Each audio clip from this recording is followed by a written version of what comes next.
ఒరే ఒరే పిల్ల బచ్చారా, మీకు లైసెన్స్ ఉందారా, హెల్మెట్ ఉందారా, మీకు బండి ఇచ్చిన లంబడి కొట్టి ఎవర్రా? బండి నాది కాదు సార్, బండి ఈడు సార్, నాకు ఒంటికి పోయిస్తాను సార్. సార్ మీకు బండి ఇచ్చిన లంబడి కొడుకు ఎవర్రా? సార్ అదంతా నాకు అనవసరం సార్, ఫోన్ మాట్లాడండి సార్.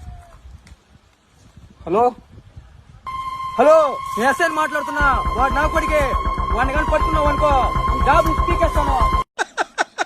వేసేసాడు, బాగా వేసేసాడు. To the fire, when fire fights the fire, fire will be fire.